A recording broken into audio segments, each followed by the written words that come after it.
Bangladesh government যদি গিয়ে এক ব্রিফকেসের মধ্যে 1 কোটি টাকা নিয়ে যায়, বুঝেন কথা, বুঝতে পারতেছেন? 1 কোটি টাকা আমাদের টাকা নিয়ে গিয়ে যদি বলে শেখ হাবিবি আমাকে তেল দাও, ওরা বলবে তেল দিতে পারবো না, খালাস, কুল্লু খালাস, এখান থেকে বের হও। কথা বুঝতে পারেন নাই? 1 কোটি কি দিবেন? টাকা, তেল দিবে না, লিখে নেন, দিবে না।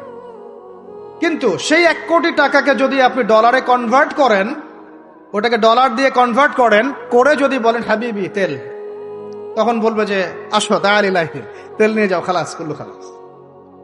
কথা বুঝতে পারছেন? তেল বিক্রি করব শুধুমাত্র ডলার দিয়ে, ডলার ছাড়া অন্য কোনো কারেন্সিতে তেল বিক্রি করতে পারবো না। এইটা পশ্চিমারা আরবদের সাথে একটা সন্ধি করলো আর কি, চুক্তি করলো। এই চুক্তির নাম হলো পেট্রো ডলার মনিটরি সিস্টেম। বুঝতে পারলাম?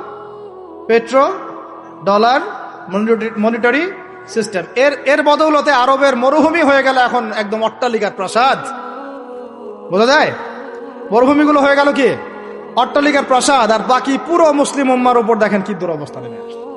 শুধু তাই না, ওই ডলার হলো একদম লিডার, কারেন্সির লিডার। এখন ওই ডলার তেলের মান নির্ধারণ করবে, আপনি টাকা দিয়ে করতে পারবেন। সারা বিশ্বের সবচেয়ে বড় অর্থনৈতিক জুলুম হচ্ছে এই পেট্রো ডলার মনিটরি সিস্টেম। এর চেয়ে বড় কোনো জুলুম হয়নি অর্থনৈতিক জীবনে। এখন অনেক ওলামায়ে কেরাম আছেন আপনারা এখানে, আমি জানি উপস্থিত, আপনারা একটু ফিকহের কিতাবগুলো মোতালা করে আমাদেরকে একটা ফতোয়া দিয়েন যে এরকম মনিটরি সিস্টেম প্রণয়ন করা জায়েজ না জায়েজ। এটা আপনারা ফতোয়া দিয়েন, আমি ফতোয়া দিতে পারবো। আমি অর্থনৈতিক ভাষায় বলতেছি যে এই মনিটরি সিস্টেমটা পুরো বিশ্বে জুলুম নিয়ে আসছে। এখন আদতে, এখন শোনেন, এই অংশটুকু শোনেন, তারপরে আমি শেষের দিকে চলে আসতেছি। আদতে এতে পশ্চিমাদের লাভ কি হয়েছে শোনেন। আমার কাছে এই যে ডলার, এটা আমি ছাপাই আমার দেশে, আমার কারখানায়। আমার খরচ হচ্ছে কাগজ, আমার খরচ হচ্ছে মেশিন, আমার খরচ হচ্ছে কালি। বোঝা যায়?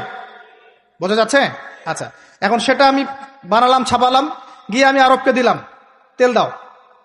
ওরা এই কাগজের টাকাটা নিল, নিয়ে রিজার্ভ করলো, করে মূল যে তেল, এই তেলটা মনে করেন তেল বা সোনা, তেল বা সোনা একই কথা, কারণ সোনার ফাংশন প্লে করছে এখন তেল। এখন তো যেহেতু গোল্ড দিনার নাই, দিরহাম নাই, এই তেলটা তারা নিয়ে ওদের দেশের আন্ডারগ্রাউন্ডে বাংকার আছে, গ্যালনকে গ্যালন তেল রিজার্ভ করতে থাকলো।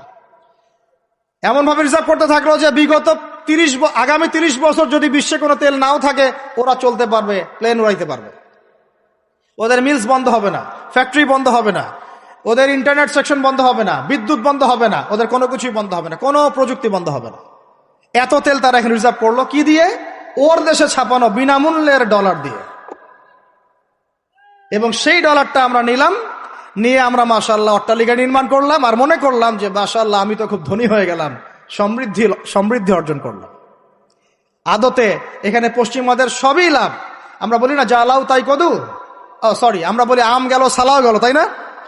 এখানে আমও তাদের, সালাও তাদের। আদতে আমাদের কিছু নাই। আপনারা হাসতেছেন, এইটা হচ্ছে সারা বিশ্বের সবচেয়ে বড় জুলুম।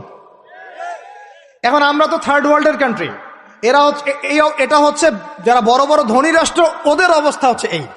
আর আমরা যারা থার্ড ওয়ার্ল্ডের কান্ট্রি, উন্নত বিশ্বের দিকে এগিয়ে যাচ্ছে, আমরা যারা আস্তে আস্তে, যে পথে আমাদের দুর্নীতি বাধা, আমাদের এই যে নৈতিকতার অবক্ষয় বাধা, আমাদের মধ্যে আমানতহীনতা বাধা, এই বাধাগুলো আমাদেরকে আগাতে দিচ্ছে না। তা আমাদের অবস্থা কি হতে পারে তাহলে চিন্তা করেন।